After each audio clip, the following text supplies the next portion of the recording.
Welcome everyone to this explainer, proudly made by Forge College.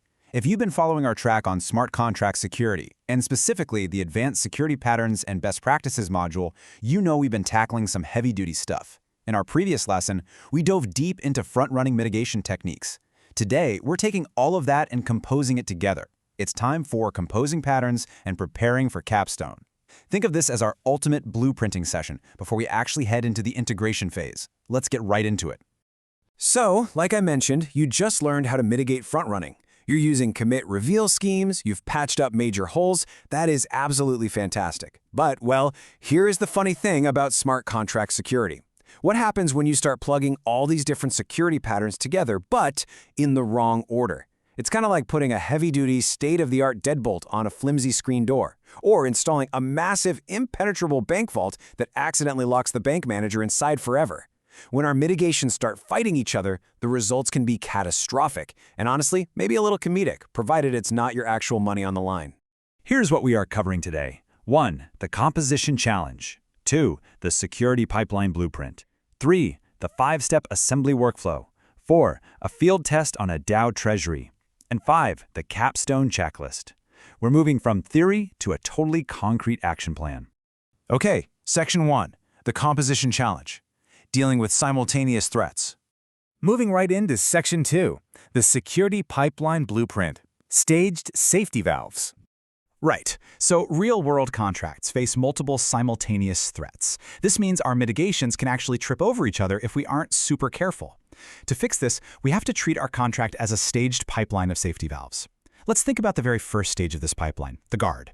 You can think of guards as the paranoid bouncers at the door of a club. They're cheap to employ, they make split-second decisions, and they fail fast. In your code, these are going to be your standard require statements and local input sanitization checks. Basically, if someone tries to pass a negative number where a positive one should be, the guard just kicks them out immediately before anything else happens.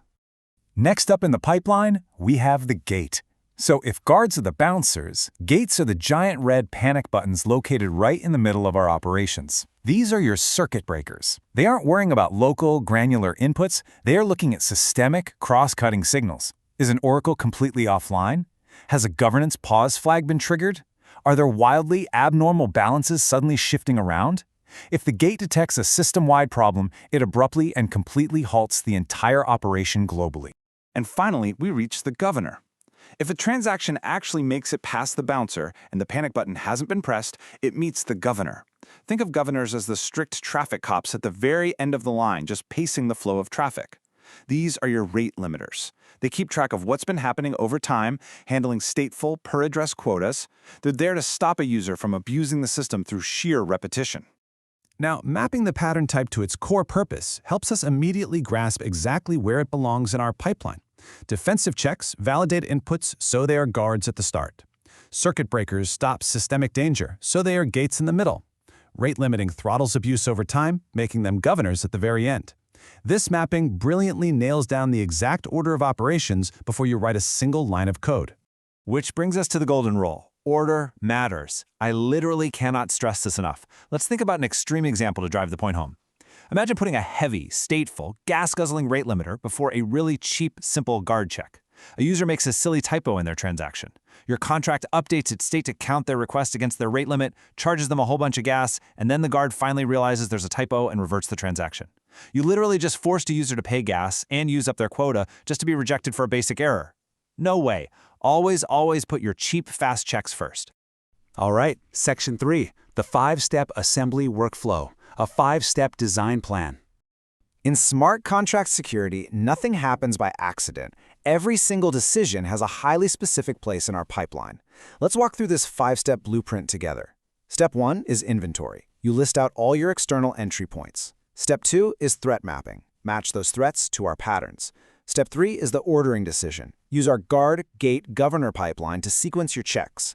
Step 4 is operational rules, like who actually has the power to press that red panic button.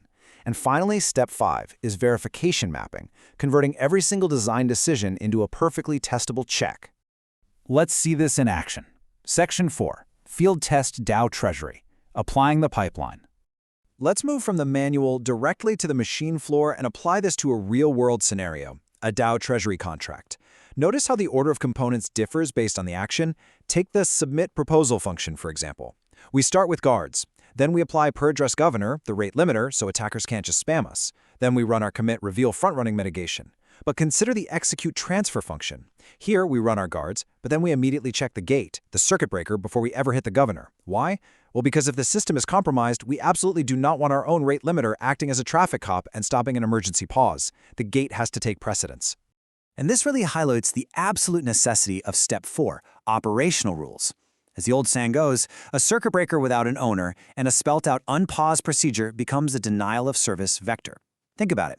If you build a giant red panic button into your DAO treasury, but you don't explicitly code who is allowed to press it and exactly how to unpress it, well, congratulations, you haven't secured your contract. You've just built a weapon that an attacker can use to permanently lock the entire treasury. Okay, Section 5, the Capstone checklist, ready for integration. This finalized artifact is exactly what you need to draft and bring with you to your upcoming Capstone integration phase. This compact checklist is the ultimate bridge between a theoretical design and a secure, deployed smart contract implementation. For every single function, you must document the assigned pattern, its exact pipeline placement, the activation trigger, the operational owner, an acceptance test to prove it works, and a monitoring signal to watch it live on-chain. Fill out the whole shebang, and you are truly ready to build. I want to leave you with a final, provocative thought to ponder as you prepare to sketch out your own composition plans for the Capstone. Consider your architecture.